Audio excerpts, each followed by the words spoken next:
Hi, everyone. Thank you for joining us. We'll get started in just a couple of minutes.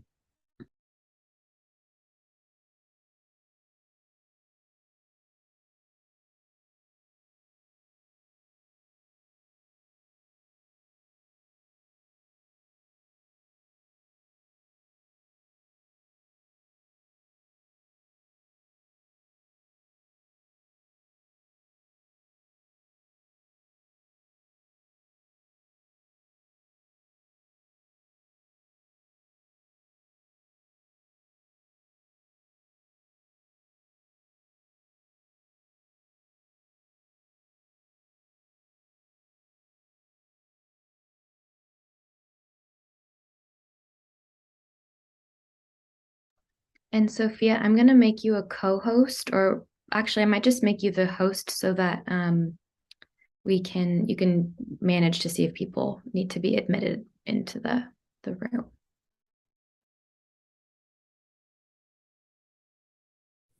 Are you guys going to record the presentation? We are, yeah. We're going to record it, but actually our YouTube channel is also in here as well. So that'll get recorded.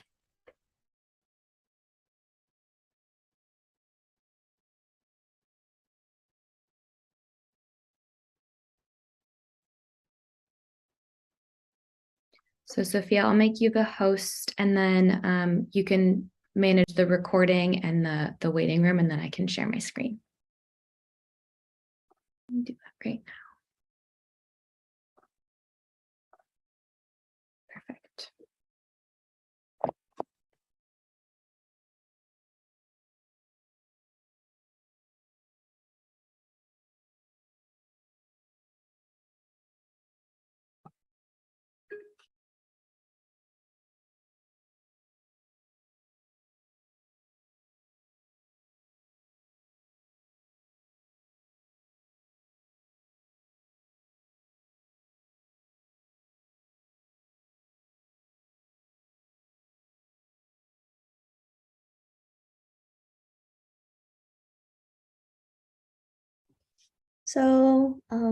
Hi everybody.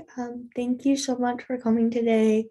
I really appreciate your support. And so today I'll be holding a workshop called Accessibility is Community Care, and it's a dignity infused community engagement workshop.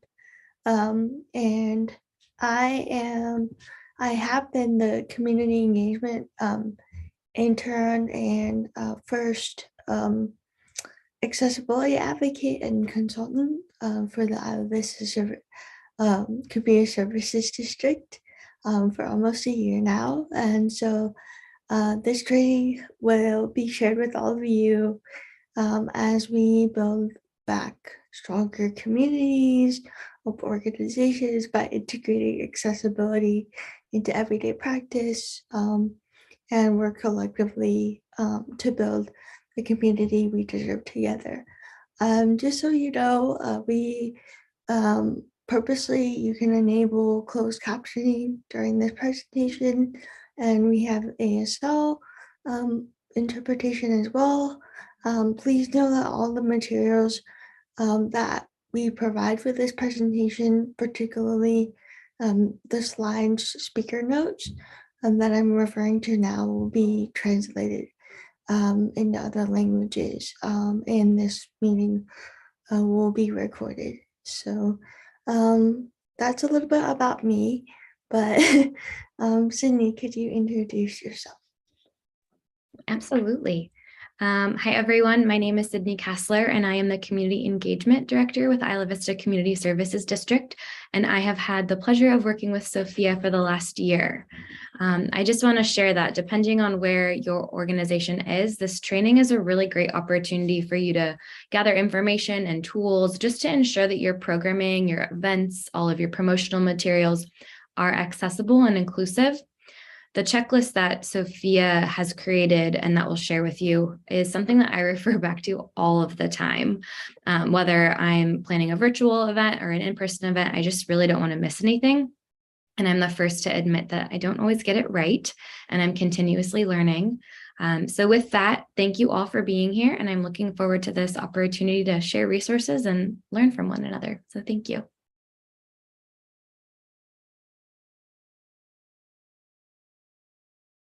Am I recording this, by the way? Just wondering.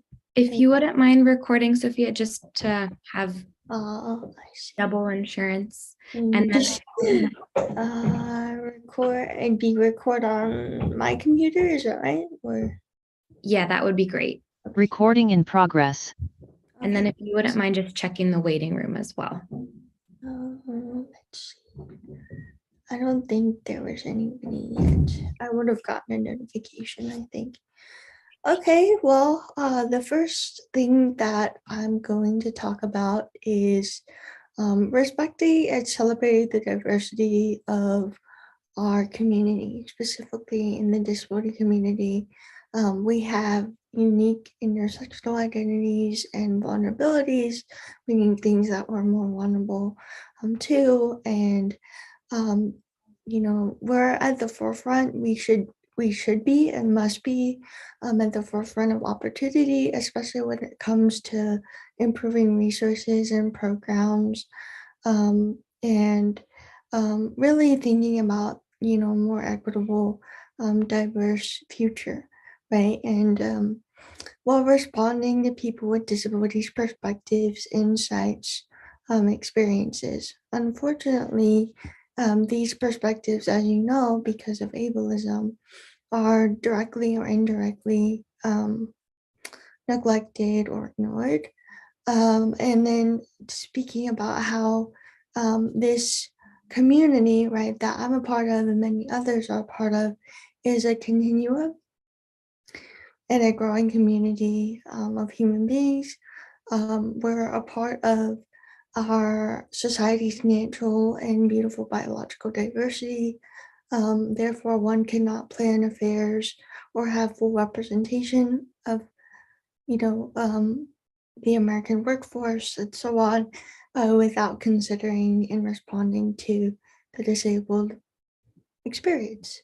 So yeah, the first video we're going to show you is about that. And this is from the Paralympic Games in 2020 and 2021, particularly with the We the 15 campaign, as it tried to frame some of the long-lasting ideas about the disability community.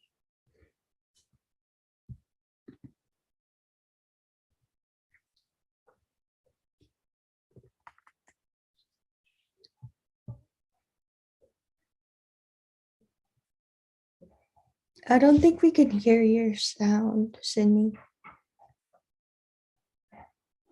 You can't hear the sound? Did you connect to audio? Let me stop screen sharing for a sec.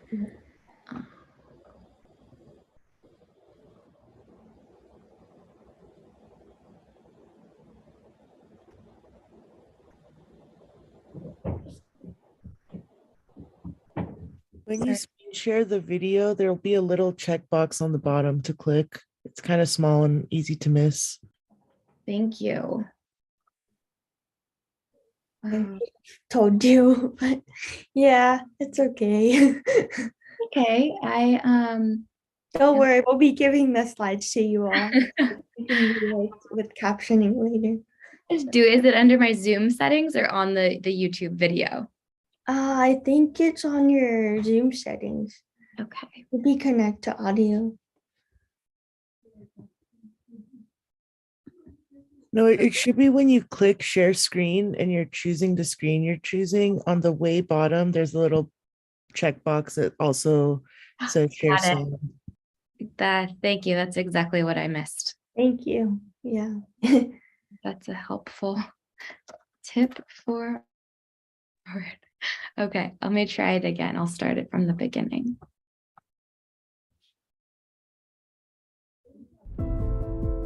You're such an inspiration. So brave. You remind me to be happy. I love that you don't let it get you down. Good for you. It breaks my heart. Look watching you out and about. You push us all to do better. You are superheroes. Really? Yeah, we're superheroes, all right. We're getting the kids out the door on time. We push strollers. Io sono il passeggino. We break phones. But there's nothing special about us. We have mortgages. Kill houseplants. Watch reality TV. Pretend we're watching reality TV. We're less with duvets. Get sunburn on holiday. We're politicians and lobsters. Pension advisors. We get married. We met on a blind date. And we can laugh at ourselves too. We love our grannies. And our go-go's. We pray 5 times a day. And no, I'm not praying for a cure. I'm praying for a new handbag. We swipe right. We go on first dates. And get lucky too. So are the pedestals are nice? And the pity tolerated. We're not special. That's not what it's like. Non è la nostra realtà. And only when you see us.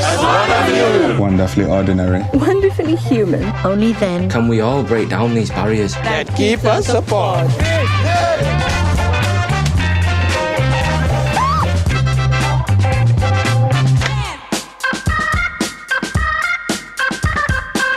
that's 1 billion people.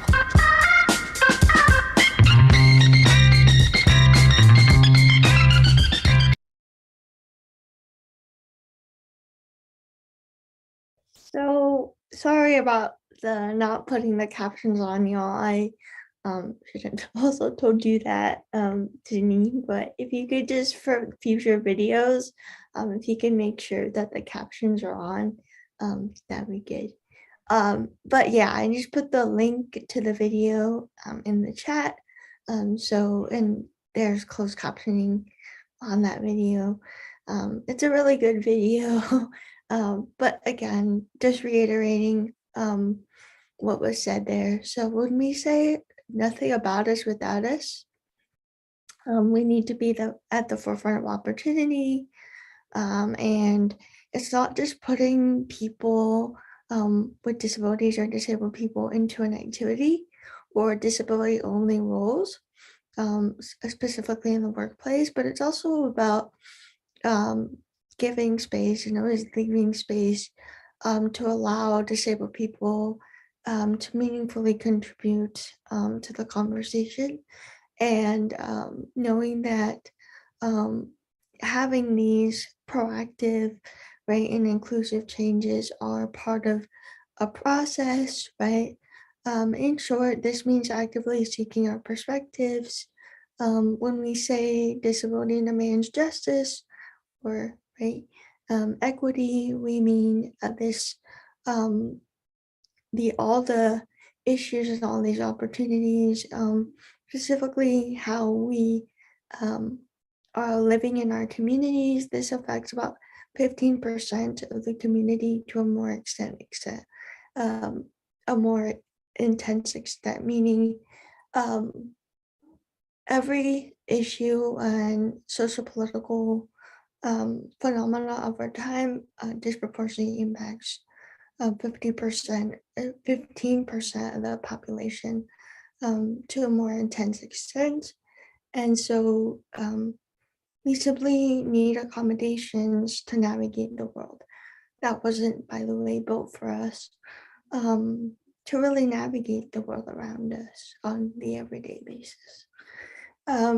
So yeah, that just kind of gives you an overview of the tone of this presentation. Moving on.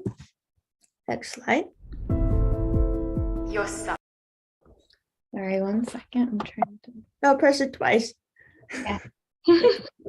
You're good. There we go. So the next slide, let me just hold on a second, is about Happy National Disability Employment Awareness Month, or Employee Advocate and Appreciation Month.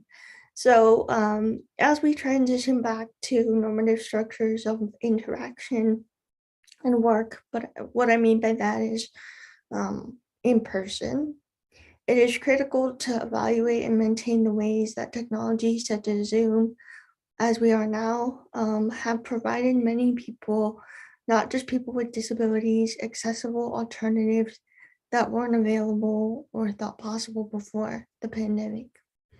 We must acknowledge that our current socio-political climate disproportionately impacts marginalized people, but especially disabled people are impacted by these crises.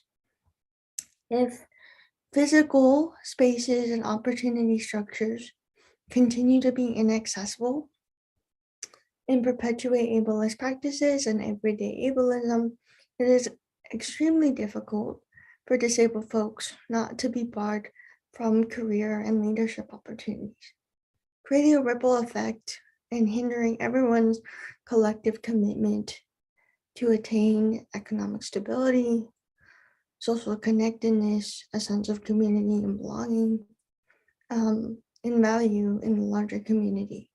Hiring a diverse team includes disability.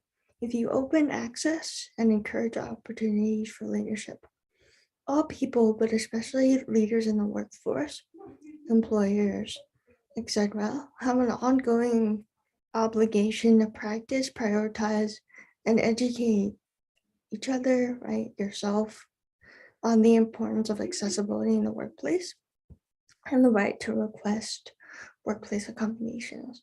So I believe Sydney has something to say about that. Thank you, Sophia. So as I mentioned, I've had the pleasure of working with Sophia for the last year alongside her internship with the district. In Sophia's role, she's worked to ensure that Isla Vista has access to resources for individuals with disabilities to thrive and to fully participate in community affairs. She compiled a very comprehensive list of community resources that's available on our website, broken up into a bunch of different categories: wellness, adaptive recreation, independent living, a lot of different resources that are available for you. You could search a Google Sheet if you're looking for something specific. So I encourage you to check that out. But I just have immense gratitude for everything that she continues to teach our team. And I'm really grateful for the partnership that Momentum provided by connecting Sophia and the CSD. So I'll just continue to advocate for other organizations to just take inspiration from this work and to create future employment opportunities within their organizations. So. Yes, and thank you for that. I want to take a moment to just thank everybody for coming, and thank you for these opportunities, because again, this is really important, especially, of course, in the education sphere. But again, it is routinely kind of erased, right? Okay, so next slide. That's just more about, why should you hire disabled people, right? And how much potential in the workforce are you losing because you're not hiring disabled people, because you're not accommodating and you're not accessible, and you're not reaching out to disabled people directly about what kind of work environment would you want to work in. So yeah, moving on.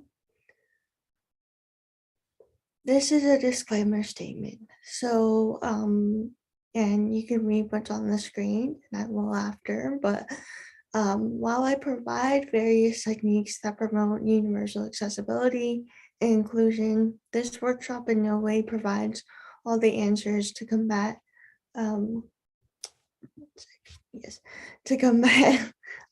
the answers, right, to combat ableism. It's not a formal how-to guide to better support all community members living with disabilities.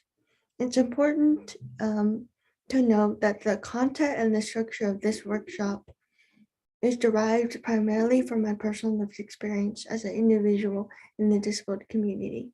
While I do offer recommendations here, I'm only one person.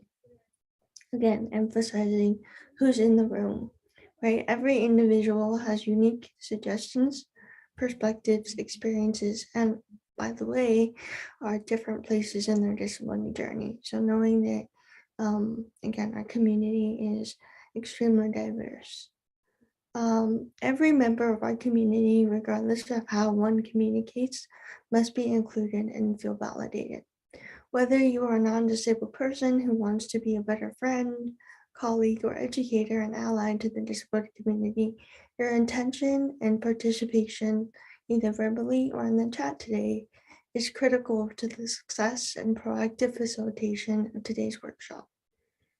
Again, we're creating a vision for inclusion and accessibility now and for generations to come. To ensure that community engagement is equitable and impactful, we provided accessibility in different ways. Given that I don't represent everyone in this community, I need you to teach me. That's why you're here today. It is this communal reciprocal process of educating and caring for each other that is core to this workshop.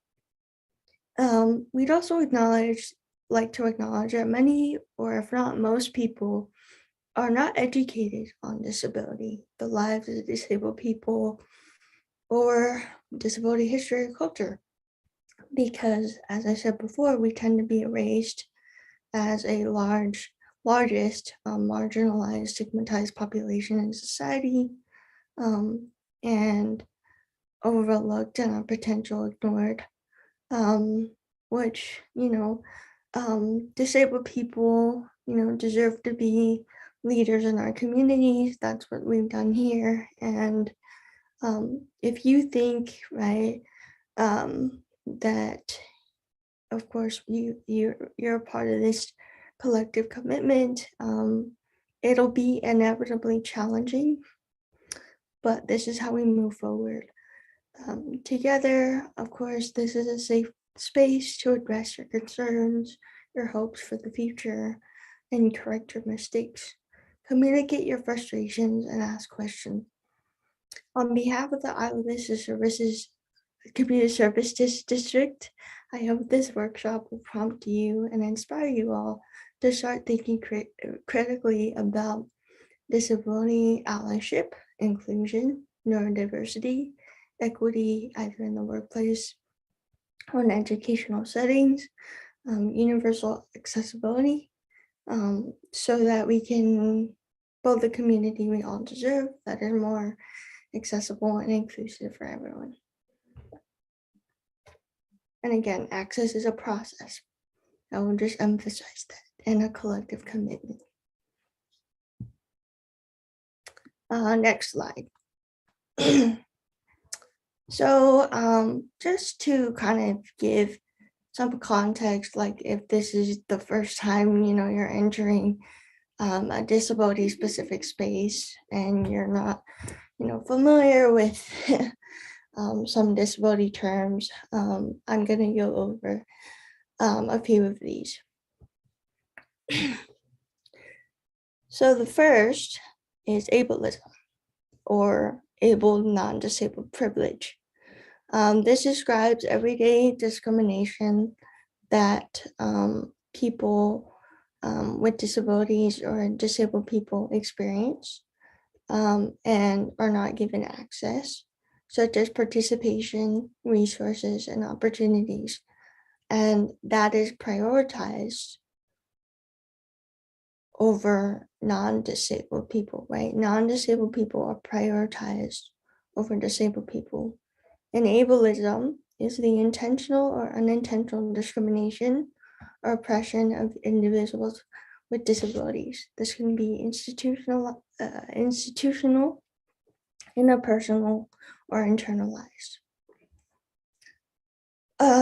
The next is water access support needs. And how is this different from the term that we use still in our community, special needs? So how is that different, right? An access need is something a person needs to communicate, learn, and take part in an activity. Many people have access needs. Everybody does, right? Examples include sensory warnings, job coaching, big print text, lip reading support, meaning can you read my lips, right? things like that, right? Buttons on doors. Disabled people with special needs and reasonable accommodations, again, are defined by an able-bodied majority, right? So thinking about how access needs are actually just diverse, and they're a diverse set of human needs that maybe everyone could benefit from, right? So that's that one. The next is disability pronouns, or person and identity first language. So person first identity language is the use of disabled person or disabled student, and person first language, which is person with a disability. And if you're unsure of whether, people use identity first or person first, you always want to be respectful and ask people themselves. And what I mean by that is, person with a disability, we're putting the person first. And it's actually in the self-advocacy movement, it's seen as a journey to acceptance. So I'm a person with this disability, right? And of course, you're taking the person and emphasizing that, right? Like, I'm a person, right? And it's very powerful, right, to some people, right? And then, right, in certain situations, you're emphasizing the humanity of people with disabilities. But for people like myself who use identity first language, I use this language because I want to emphasize that this part of my identity is a significant part of my identity that shapes my everyday, interactions, either with people or with people I haven't even met, right? So it's to emphasize that, and also the systemic kind of oppression and inequity that one faces, because one can be proud of their disability identity, but also be aware of the ableism, right, that affects them on an everyday basis. So there's in our community, in the neurodivergent movement, there's also this perspective as well, right? I'll just go over a few more here. So, and again, this script will be given to you all, but I'm just going through some of them. Neurodiversity, it refers to the diversity of human minds, the brain, and the variation in neurocognitive functioning within our species. Universal accessibility in learning and education is an educational philosophy and practice that anticipates the range of learners and supports that design and deliver of curriculum must have a multimodal structure that creates accessible and inclusive learning environments and strategies for all students without the need for individualized accommodations. Right? So what can we do to make sure that everything that we do and everything that we implement is not just universal for some people, but for everybody, right? Or accessible. Sorry. And then I'll just go over, since I know we're low on time, the social model of disability, because this one is like really important to me, and then equity versus inclusion. So the social model of disability recognizes that disability is socially constructed. People with different access needs have these needs weaponized or even withheld by certain people, right? And knowing, right, that it is not necessarily the individual at fault for their, right, their difficulties and their challenges, right, on the everyday, but it is actually the systemic barriers, derogatory attitudes, and social exclusion, intentional or inadvertent, which make it impossible for individuals with disabilities or other people in our community to really participate fully and function, and knowing that, right, this model contrasts with the medical model of disability, which says this person has a diagnosis. What is wrong with them? What do we have to fix, right? Or what do we have to mitigate? Which I think this is a more social science approach to it, but right, while physical, sensory, intellectual, or psychological variation may cause individual functional limitation or impairment, this does not necessarily have to lead to disability unless society fails to take account of and include people regardless of these individual differences. So that's the social model of disability. And then the last one, which is equity versus inclusion. So equity and inclusion we throw around a lot, right? But in my training with the Autism Self-Advocacy Network and other places, I was fortunate to learn the difference, right? So equity is, what are the barriers that certain people in our community face, and how do we mitigate and advocate for the most disenfranchised? So for example, for Black folk, right, who have historically been barred from voting opportunities, right? If we know that that's the case, how do we collectively work together to make sure that the historical inaccessibility of these polling places, if we know it's high, how do we dismantle these barriers as a community, right? And then inclusion, it says, who is not in this space, right? So when we look in leadership spaces, who is not present, right? And how do we make sure that these voices and perspectives that are supposedly supposed to be in the room, but really never are communicated, right?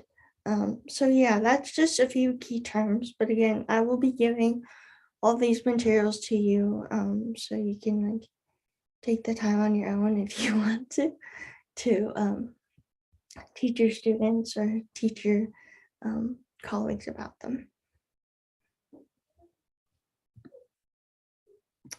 All right, so I already mentioned this a little bit, but I'll just say it again. So when people say special needs or special education, it might seem like an individual's needs are special, extra, or out of the ordinary.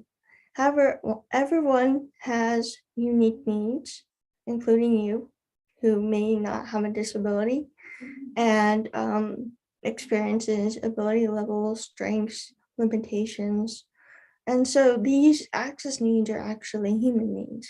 So instead of using, right, special need or special need educator, you could say something like universal accessibility design specialist, or universal design in learning, educator or something like that, right? And just the power of language, I think, is what I'm trying to emphasize here. But okay, next slide. So now we're going to move into the bulk of the presentation, right, about why you're here today, which is designing promotional materials is first, right? Two things that I want to emphasize here is that you want to make sure that you specifically assign 1 or 2 people, preferably 2 to 3 actually, people in your organization to oversee progress, and always check the accessibility of your content. So social media and flyers and stuff like that. You want to make sure that you use accessible tools available to you So these include font size, such as Open Sans or Open Dyslexic, color contrast. The size, by the way, it should be at least 14 point font, color contrast, and other stuff like that. And then always indicate the time frame and breakdown agenda for activities, right? Because I'll talk about it later. We'll just get through. I think you skipped. Yeah, there we go. Sorry. No, you're fine. So always, again, assign maybe 2 to 3 accessibility coordinators when you do your outreach for your materials. For the RSVP forms and stuff like that, you want to make sure that you include things like, we're providing this accommodation, right? We're providing closed captioning, we're providing ASL interpretation. But if you have any additional requests for accommodations or to fill out this application, please say so, okay? And always provide the opportunity to do so. And then you want to prepare the participant materials before and after the event. And one of the things that my roommate was really emphasizing is you want to make sure that your deadlines for your accommodation request are submitted to one direct contact. And then also they're given like a 7-day window at most, right? Or at least, excuse me. Because I think a lot of people, including myself, we think about capacity and what we're doing, right? And if we have that context, that's really helpful, right? And then, yeah, so think about screen readers and how, what document type you're converting your materials in. But Cindy can talk about that in the next slide. Absolutely. So this is a really good example of what I was doing before versus what I know now. Sophia has taught me a great deal about the importance of what language to include to just ensure that our materials are accessible. So this first example just shows, the name of the event, the date, the time, where, and why to join. Very, very simple, very, very basic. No contact information, no accessibility information, nothing. So now, which I think there's 2, we always try to ensure that we have a contact. So the kind of snippet is, for any additional accommodations, please contact. And then it's always really good to put a phone number and an email. If your event, this was for an in-person event, so we listed the accommodations that were available on site. So we had wheelchair accessibility and parking available. We outlined what interpretation, so Spanish, Mandarin, and ASL interpretation were available at this workshop. We had childcare, and then we provided dinner, and we outlined that there would be vegan and gluten-free options. So as much information as you can, because that's how people prepare and kind of can outline, their day moving into this event and the success of actually attending. I also just wanted to note that one simple thing that we did, but is something, important to highlight, is for these raffle prizes that we gave out, rather than, so everyone got a raffle ticket when they attended the event, rather than doing one big raffle where we would pull the winning, say for the bike, and then that person got the bike. Rather, we put out jars with the prizes in front so that people could take their own ticket, their own raffle, and decide which one they wanted to put in for. So that way, that person, if they don't, have access to a bike, then they can, try to get the hydro flask or the backpack, and just ensuring that all of your, even like prizes, are accessible for everyone. So there's a lot of different things and areas to consider, but as I mentioned in the beginning, always learning, always growing, and always learning from Sophia. So that's just, I don't know if you have anything else you want to add on this, Sophia. Yeah, just gonna say, like, it was definitely, you could see that there's a drastic difference, right? If you put access information, there was also a lot of appreciation to me and to Sydney about, like, thank you for thinking about that, right? Like, somebody is looking out for me, and my family member, right, my loved one, who, we made it out here today so we could do this event, and I really enjoyed my time, right? But the main thing I think to emphasize is always remember the ease and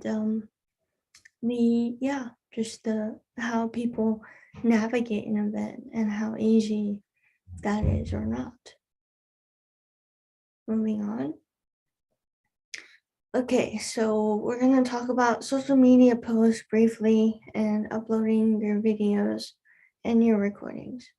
So including alt text or general image description, audio descriptions on videos, and providing closed captioning and other format alternatives to account for inaccurate transcription. Because as you know, not every transcription service is 100% perfect, which it's a bummer, but it's just something you have to consider, right?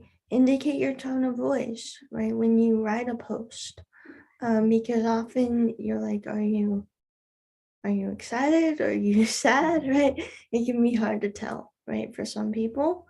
And then describing your emojis for people who are blind and visually impaired. Again, these are some things that I've learned from working with my students, but they're really helpful. And again, just emphasizing the importance of like font choice and color contrast, right? Audio accessibility, providing closed captioning and transcripts of speech and behavior, such as, oh, she's putting something in the cabinet, or, oh, Sophia, she's saying this, for example. And, I think that really helps, even for people who, might not have disabilities, they might find that helpful too, because what are they doing? And then collecting feedback on accessibility anytime during the year. So you don't have to, limit yourself to one particular time, after an event. You could just say, we have this service, right? We have this place on our website where we can communicate, or you can communicate your accessibility concerns regarding this event. And this was just a funny thing that I found on LinkedIn, but it says not using a capital letter for each word and hashtags. So it's not accessible for people with screen readers, those with visual impairments, dyslexia, and cognitive disabilities. Create hashtags like this. Stop making people play hashtag Scrabble. So it's it's the small things that you can do in your student staff, and you can do to help with that, and providing again that little extra just time and care really does make a difference. Moving on. So here we're going to take a break. And by the way, it says these, they already have captions in them, I think. So it's fine. But one is about caring across generations. They do a lot of work on, they're a nonprofit. They do a lot on what does care mean, for the elderly, but also for young people and for families, really, and how we work together to, create a more caring economy and a world, right? And then the other one is released by the Ford Foundation. It's about it's by writer and scholar Alice Wall, who she's at the forefront of a lot of like disability justice work, and so they have a whole series on disability inclusion, and that one specifically is about exercising your rights and voting. So yeah, you can take a break, I guess, stretch, and then if you want to, you can watch these videos. Remember when I had a goatee? I'd rather not. This is not my home. I want to go home. I know you do, Mom.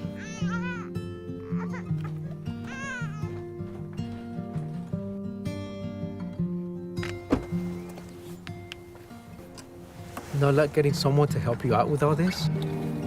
It's not that easy, man. It's his 6-month checkup this Friday. Can you please come help out with Mom for a little bit? You know I can't afford to take time off work. Today, there are 53 million unpaid caregivers in the U.S. Weren't you gonna go out tonight? No, that's okay. By the time we're adults, that number is expected to double. There she is. That's why now is the time to change the way we think about care. To realize no one should have to do it alone. That we need support for our families and from our communities. Because although we're not caregivers yet, change today is what we need for tomorrow. Join Caring Across Generations as we build a better future of care.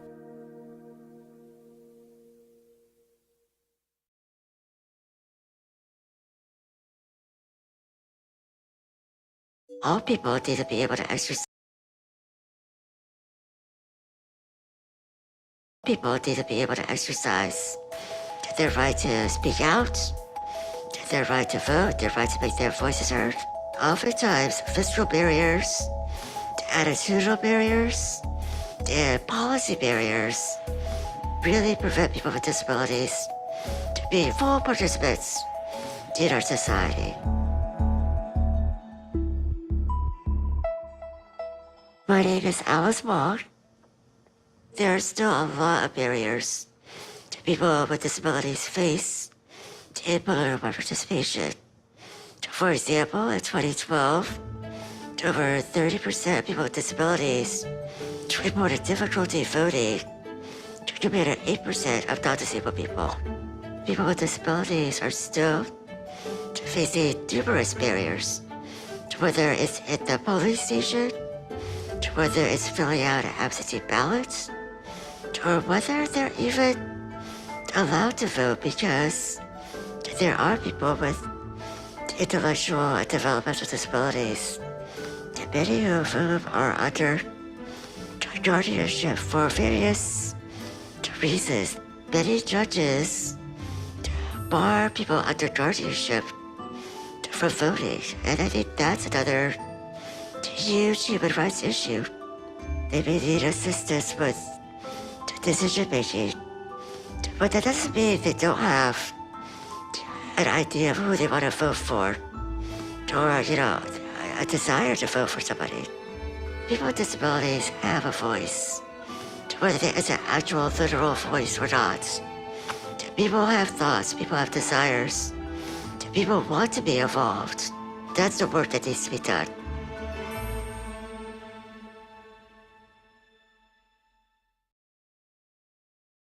All people need.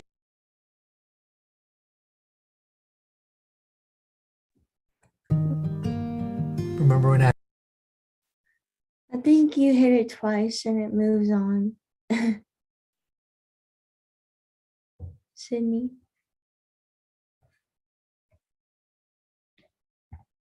Sorry, Sophia, give me 1 sec. For some reason, I lost this. Okay, let me screen share again. 1 sec.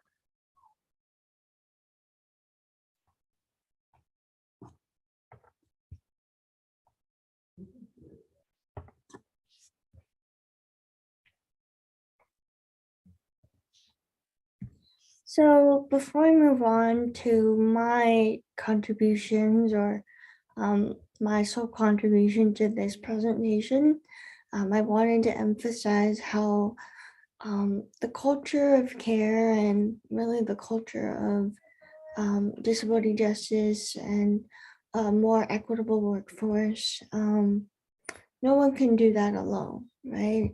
And I think that, these videos do a really good job of illustrating exactly that. So knowing that each person with a disability and each person in your life, including you, has a support system and has a network of people, right? And needs a network of people to be able to really feel included and be the leader that they deserve. So anyway, the next part of this presentation is about dimensions of accessibility in practice. So this is something that I created from my personal experience as a leader and with other students, and thinking about what does universal design for learning, active listening, and ongoing communication look like, right? So thinking about the different dimensions of accessibility in practice, we have printed and digital materials, meaning I'll get to it in a sec, but the materials that you're giving people, the physical environment in a virtual space, and then the last one is related to culture and the logistical processes and strategic planning that comes from accessibility. And yeah, we'll go into depth right now what that means. Next slide. So what do I mean when I say printed or digital materials? These include things like our website that I took a bulk of my time to update. Converting and modifying shared files. So things like thinking about screen readers again, or people that use, text to speech, and thinking about how, you can create accessible PDFs and Word documents, and always be mindful of that, right? Providing notes, a note taker, and resources.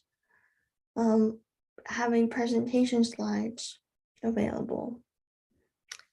Having directions for physical navigation, things like bathrooms, emergency exits, often are not outlined on a map for people with disabilities and disabled people, and sometimes it can get very, very frustrating, especially if you're in an urgent situation. Accessibility and information and request forms. So again, you can look at some of the resources I'll be providing, but there's examples of that, right?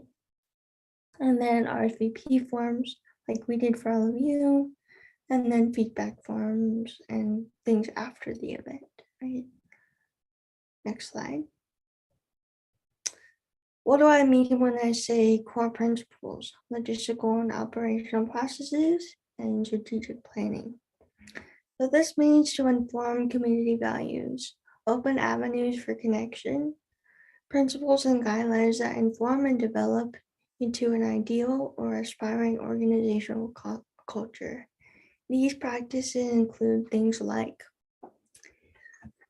considering and asking about access needs at the beginning of an event and planning it in the process, right? Establishing expectations and community guidelines before, everyone meets each other. Closing feedback loops, I'll go into that in a sec. Notifying attendees of events at least a few days in advance, ideally longer, for scheduling purposes. Providing availability and context to request access accommodation, ideally, again, 2 to 3 people with both their email and their phone number.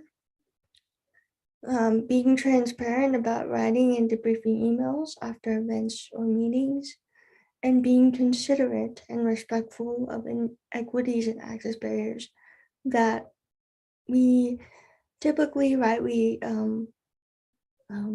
use dominant verbal communication, right? And typically, you know, visual learning styles, but be aware, right, that not everyone uses that. And some people might even have different learning and communication styles that conflict with each other, but that's okay, you know? So again, providing forms of communication for these non-dominant communication styles, such as visual indicators, name tag, for example, and asking people whether they use, again, person first or identity first language. So again, this is all part of logistical stuff, and it's also part of creating a more inclusive and accessible and diverse campus culture or institutional culture. Next and last thing is the physical environment. So having wheelchair accessibility information, that is something that I see time and time again. Nobody really thinks about. So when it comes to accessible parking or wheelchair ramps and stuff, they just don't have that. Wide doorways and ramps. This could be especially helpful for people in wheelchairs, but also people who use ASL interpretation and that want a solid flow of communication as well. Knowing where the ramps are is really important during an emergency. Having door buttons and investing in movable furniture. But what I mean by that is for people who have either used wheelchairs or they need to take a break or they have seizures and that could happen at any time, it's important that you consider that your furniture can be moved out of the way. And so, which is not something I think that people are particularly aware of, but you need to move furniture and you need to like open the windows if somebody has a seizure, right? And providing ample seating. Where is it? Where can I sit and take a break? Enabling closed captioning and having audio descriptions. Having breaks and cameras being off, allowed at any time. Hosting events on the first floor of something, right, or outside. Providing directions for elevators, such that it's the same thing, so for wheelchair accessibility information. Knowing that light should be dimmed, right, or should be allowed to be dimmed, and warnings are given before and after lights are turned off and on, or loud noises happen.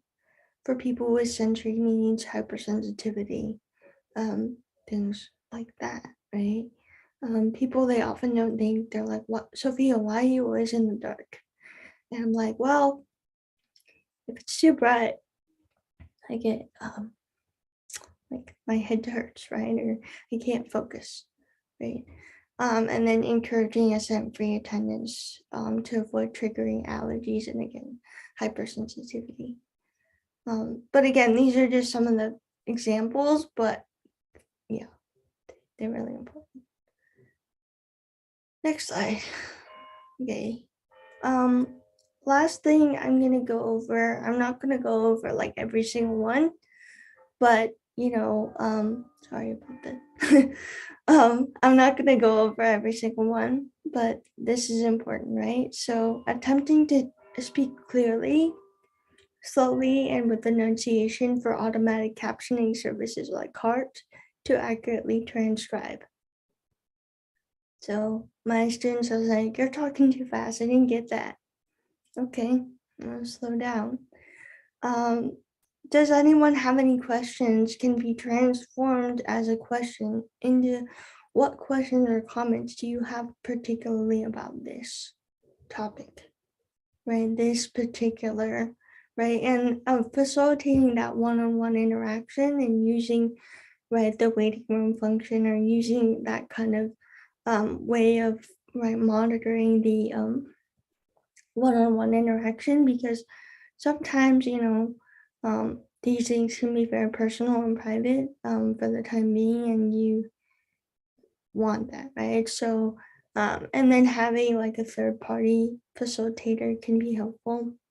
What did I mean when I said closing the feedback loops? Following up with questions about concerns that were not addressed yet, and keep track of those concerns by writing them down. You're practicing emphatic and active listening, meaning repeating what others said, and then, being aware of, oh, that was a concern, right? Conducting check-ins with your students about open understanding, innovation, and clarification, like if they have an idea, right? Or this works better for me, thank you very much, right? Encouraging conflict resolution, harm reduction, and nonviolent communication, asking these questions. How can I communicate better with you, right? Or how would this benefit you? Or, and what would you or everyone rather benefit from? So that way you're not like outcasting somebody, right? You're addressing the whole group collectively. Okay, next slide. I will not go over this, but again, it's just a reiteration of past slides, and I would encourage you to keep this if you're planning virtual meetings. Next slide. Okay, we're gonna get to the important part, especially because we're back in person, right? I will go over some of these, right? Provide a plan of and a variety of options of activities that are accessible for everyone to optimize participation. So something that I've learned is that people won't take the energy and the time to come to an event if that primary event is not accessible to them, right? So when people say, oh, Sophia, we're gonna have a beach party, I'm like, well, good for you, but I can't come, right? So that's really important, right? Indicate where accessible parking is, your bathrooms and emergency support people should always be there on staff. Okay, and then evaluate if you want to organize and categorize the type of people and the types of events you tend to host or you're anticipating you're hosting for a given year. So things such as entertainment, is it outreach, is it a workshop, is it basic needs distribution for resources and stuff like that. Allowing people and their loved ones priority to resources so that we don't have to wait in long line and they get more and more agitated. Yeah, that's really important. An example of universal accessibility is having universal, foreign language interpretation requests, but then having that contact information, right? And providing information in, of course, non-English language. Next thing, write and provide plain language and alternate formatted, such as Braille, black and white, and large print options, or any documents necessary for participants.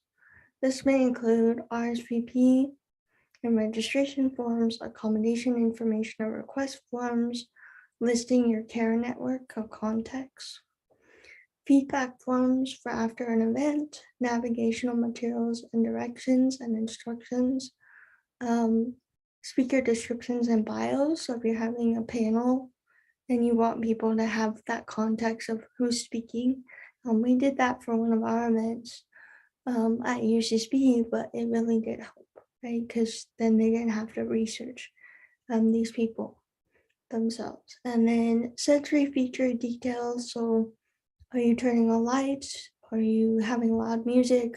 Are you, I don't know, have people doing an activity that requires some kind of sensory related warning of some kind, right? And then of course, like Sydney was saying earlier, just food allergies and dietary restrictions.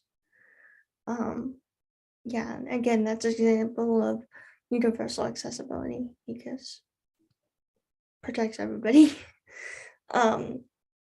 Next slide. Okay. Always consider the pace, sensory environment, and physicality, meaning how much physical energy am I going to expend by doing this event? Like Sydney said, think about people's schedules, right? Ensuring that all furniture is mobile. I've already explained that, right? People with epilepsy and people who can't reach podiums, by the way, this is a common problem, but people that can't reach podiums, right? They need a wireless microphone or a microphone that is not clipped, but rather handheld. So that's something to think about. Make sure your accessibility coordinators help disabled residents participate through this event, such as if an individual is blind and needs voice audio descriptions for event videos, and helps participants receive all information given at the event, in person and or online. So time and time again, I see that some of the students that I work with, they're like, well, I went, but it was too hard to gather those materials. So I actually didn't get involved in anything in the traditional sense because no one could help me with that. So again, just making sure that you're aware of that. Right. And then letting people know on promotional materials, again, if there's loud music, bright lights, and other sensory related features. Because, for example, at the MCC open house, I love you all, shout out to you. But again, a warning about loud music playing would be helpful. So for people, just so they can prepare themselves, right, to go into that space. Moving on. Okay, so this is for all events, right? Preferably hire or outreach at least 2 to 3 volunteers. I've talked about that before. Account for loved ones who may communicate on individuals' behalf. So for people who are not non-speaking or that have intellectual and developmental disabilities, that it's hard for them to communicate, not give their thoughts, but just communicate right to people in a kind of a quick manner. It's important that you're aware that that shouldn't bar them from opportunities and that they should participate and be engaged, right? So again, knowing that every person comes with the people that cares for them or that helps them, right? Maintain open pathways for communication before and after an event. Keep in mind, right, the amount of stamina and energy and labor, physical and mental, an individual will be expected to use, and be present. And then I've already mentioned emergency accessible parking permits, but oftentimes I see that my students that I work with, they struggle to attend an event because they can't find accessible parking and they have to pay money permits to get parking, which hinders one's likelihood that they're going to come. So yeah, moving on. I will probably just go through this. Create and distribute multiple ways to connect. Have restrooms and exits available in abundance and or close proximity. And ideally, they're gender neutral or single user bathrooms for people that need space. Always write acronyms of colors for people with color blindness because nobody sometimes somebody does that and it's like, okay, well, I can't follow, right? Always provide clear schedule and breaks in your events to attendees like we did today, especially for interpreters that have to switch, right? Or have to be there like the whole time. As Sydney mentioned earlier, having raffle and giveaway incentive or prizes that are universally accessible and easy for participants to retrieve afterward. So some examples: backpacks, gift cards, self-care items, mugs, and stuff that everybody can use, right? Make sure that train is accessible, right? They know at least where it's going to be in the exact location. And then always in discussion spaces, if you're not disabled yourself, that you're facilitating it, but you're not taking too much space, right? Yes. Moving on. So, recap, things to remember. What accommodations have you already considered? Right? Sorry, my video was off. Things to remember. What accommodations have you already considered? Right? What have you taken the time to provide already?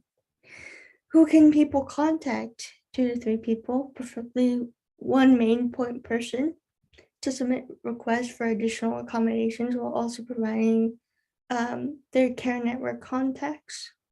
Making sure to assign or hire accessibility coordinators for each event to optimize accessibility infrastructure, especially if it's consistent, right? It happens every year. Some real world examples of accommodation requests are for support arranging or requesting additional accommodations, please contact, always include phone number and email, right? For employment, right, from the Disability Rights California. If you require an accommodations due to disability to complete this application, or you're experiencing an issue submitting your application and accompanying materials, please email blank, right?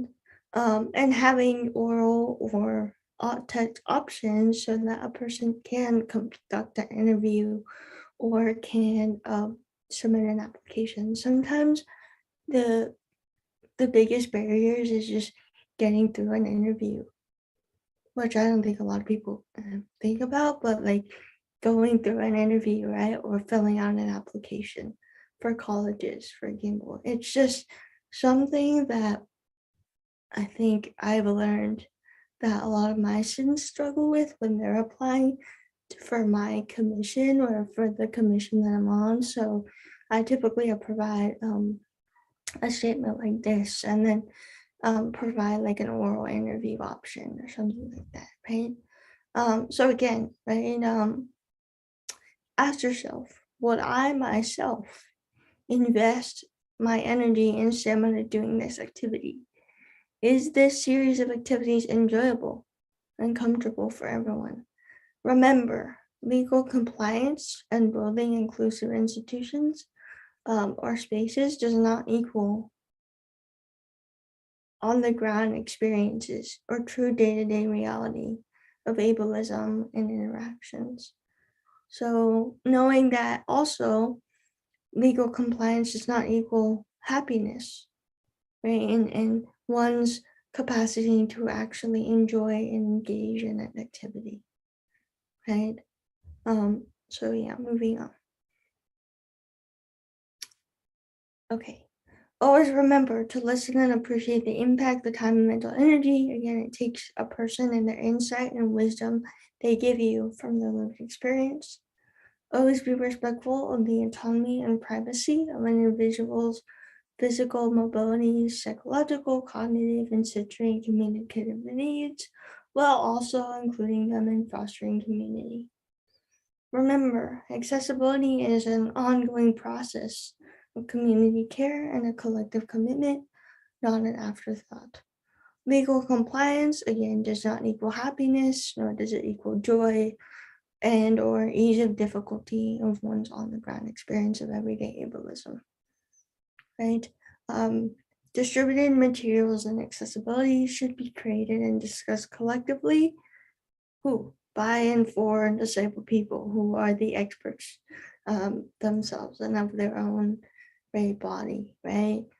Come to people, right? If they themselves communicate and need help making decisions or mitigating access barriers, don't make people feel obligated to come to you, because self-advocacy can lead to burnout. And then, of course, following up with people, right, about inviting them again, or and inviting them beforehand. So you do that at least again a week before. Moving on.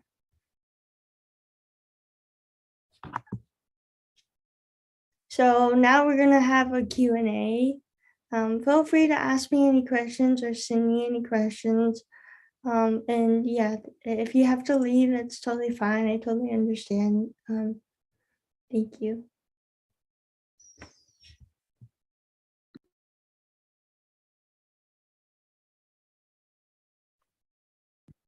We can always take questions later as well. Send out our contact information. Let me know. Yeah, let me know if you have any like immediate question. Yes, Sean. Hi there. Yeah, can you see and hear me all right? Yes.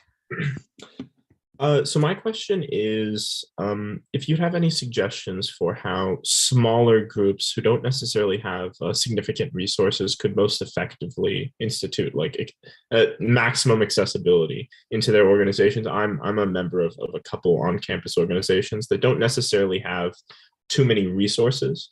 And of course, all of these sorts of things are best when you have a lot of resources and time and work effort to allocate in those areas. Do you have any ideas as to like how specifically would be the best for smaller groups to increase their accessibility?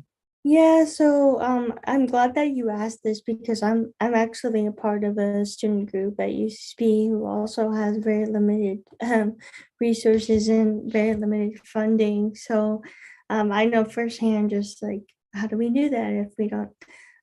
One of the things I would first do is definitely thinking about, if you don't have the physical resources, that you think about the culture that you want to create. So thinking about the what I talked about just now about like operational, right, processes, there are ways, as I mentioned in the presentation, that you can still maximize, right, accessibility and not necessarily have any money, or need any money for that matter. And then also thinking about what I just said, which is creating a culture, right, that prioritizes inclusion and accessibility. Asking people, what would make this experience more enjoyable and more accessible to you? And then creating those community guidelines that will center what that actually will look like, right? I don't necessarily, a lot of times, right, like in administrative spaces and stuff like that, I'll get questions like, well, Sophia, we don't have the money for that, right? And I'll be like, well, if you can't get money for like door buttons, right? How can you in the future build a community network and community, right, of network of people behind you to be able to maybe support that effort one day, right? Because right now I'm a part of a student group that doesn't have a lot of money, right, to do some of the things that we wanted to do, but knowing that we have people behind us and people in leadership that are like, oh yeah, we should prioritize money for that, is really important, right? So I would say start there. Does that sound good? Oh yeah, no, thank you very much for that answer. I appreciate it.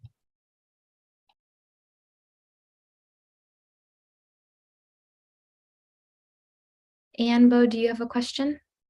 Yeah, just a quick one. Are the slides going to be sent out? Yeah, the slides and the recording, and then a folder full of resources will also be sent out following this workshop. Awesome. Thank you. And Sophia, I see a question in the chat that I'll just read out loud. The IV flyer example was insightful to my question. I wonder if you have more insights into what organizers of outdoor activities like volunteering to weed or plant seedlings at a food forest or harvest forest at a campus farm should keep in mind to make these events more accessible. And thank you, Amanda, for your question. Yeah, so hi Amanda. I think that one of the resources I provide, like, or many of them have a checklist that you can go through for like in-person events. And there's a post that I think I saved on our Code's Instagram about the like outdoor events. But just making sure that and this is from, again, all informed by my personal lived experience, but knowing that maybe outdoor events will be trickier, right? Because you have to know the terrain of where people are going to be and how long, right? But I think being aware that you can have like alternative ways to help is really important. Like for me, I obviously it'd be fun to plant seeds, right? But like that would take a lot of stamina, right? So knowing that there's maybe other things I can do, right, like, and spread the word about that. You could. That doesn't necessarily take a lot of physical effort for me to do and participate. So, yeah.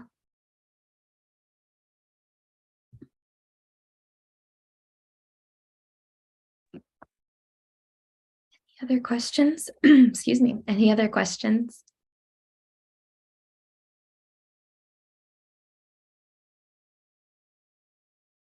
Right. Sophia, did you want me to share those last two videos? Yeah, and definitely, if anyone has, any questions for me and you're on campus, I was talking to associated students about possibly setting up like office hours through AS about consulting different student groups about, accessibility and their event type and stuff like that. So I think it's maybe something that we are in the works of because we already have like authorized signers and stuff like that. So which is all about finances, right? If you combine finances and investment in accessibility too, then you would have, right, that the tools to be able to do that. So I can give you like an update on that if that's something that you would benefit from. And I'm still at UCSB, so I'd be happy to help you. And then we'll also be sharing a ton of resources that other organizations that are off campus can take advantage of. And if you have questions, please reach out to us. We're happy to help. So let me set up this last video and then I will share my screen.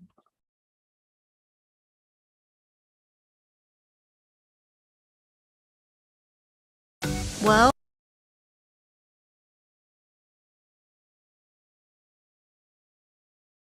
for many of us, disability is an identity. And a community and a culture. Both a socially constructed identity and also an identity that people choose and even celebrate. You see, disability is a natural part of the human experience. Not a problem to fix. Or an issue you can choose not to focus on.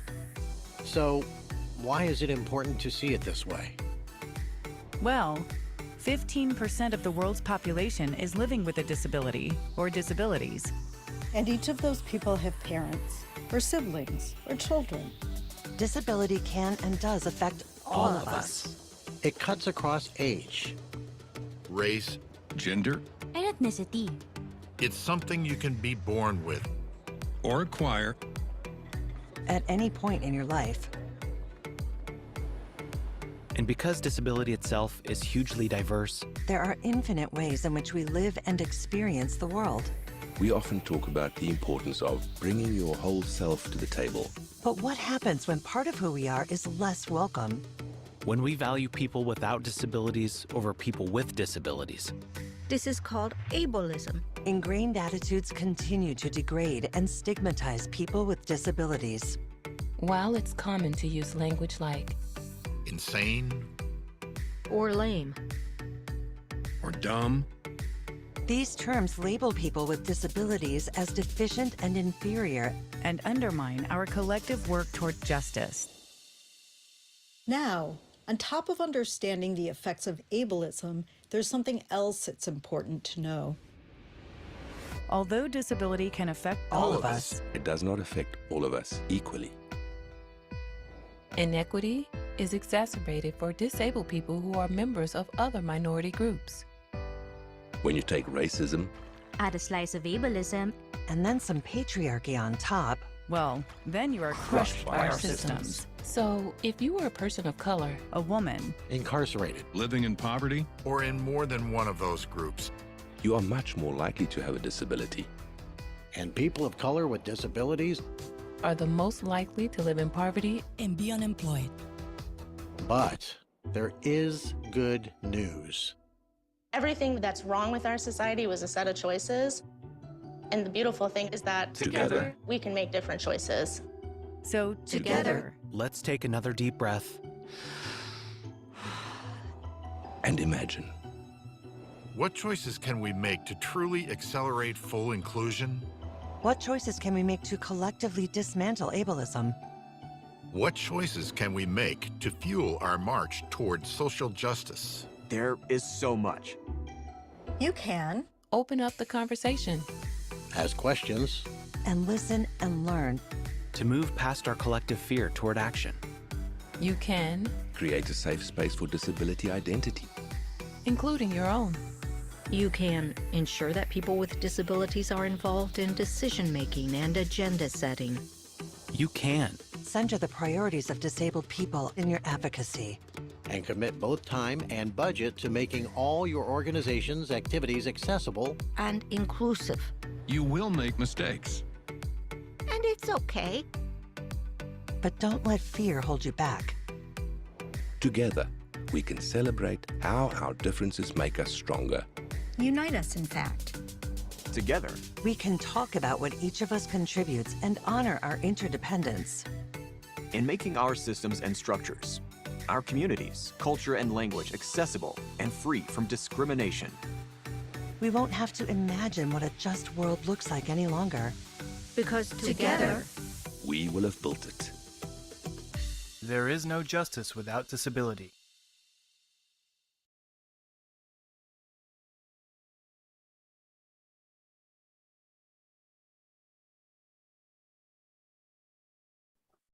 You can play the other one if you want to. Yeah, I'll just note that I know that we're at 1:30, so if anyone has to hop off, that's no problem. But we'll play the end of the video, or this last video, before wrapping up.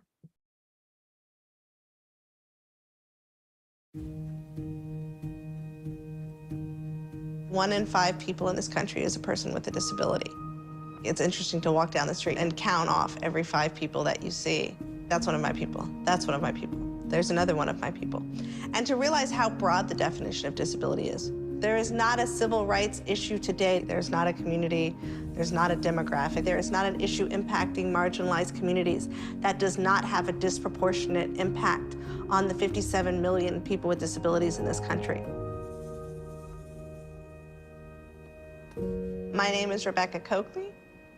I welcome you to join us to be truly inclusive and center the voices of marginalized people with disabilities.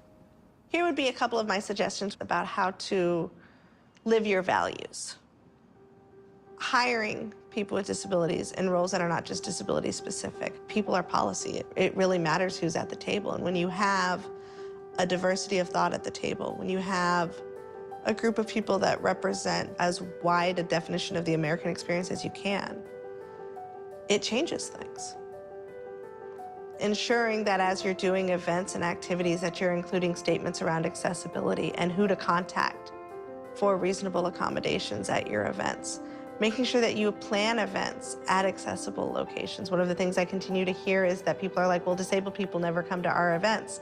Well, if there's 4 steps and no elevator, we're not going to come. Or if you don't have a sign language interpreter, we're not going to come. Including us in your imaging. You know, on your website, there's a lot of potential around communication strategies and branding that could have a significant role in increasing the inclusion of people with disabilities across the board.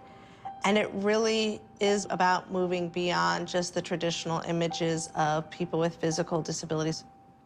The real key is talking to folks and asking, what accommodations does your community use? How do we reflect that?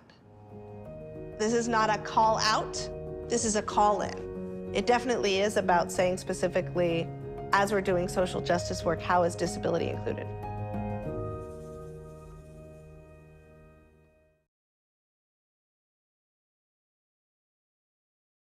Okay, well, I just wanted to thank everyone for coming today, and I thought, or I hope that this presentation was helpful, or you saw parts of it that you could like implement in your organization. But again, like if you have any questions, I'll be giving you my contact. But again, like again, it's a collective process and commitment. So even if you have made mistakes, it's okay, you know. I think that as we move to in-person from this pandemic, it's important to realize how important, right, accessibility is to social justice work. And yeah, with that, I think we're done.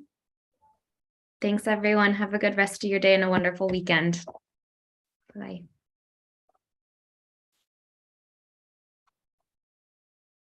And then Sophia, if you end the meeting, it'll end the YouTube as well.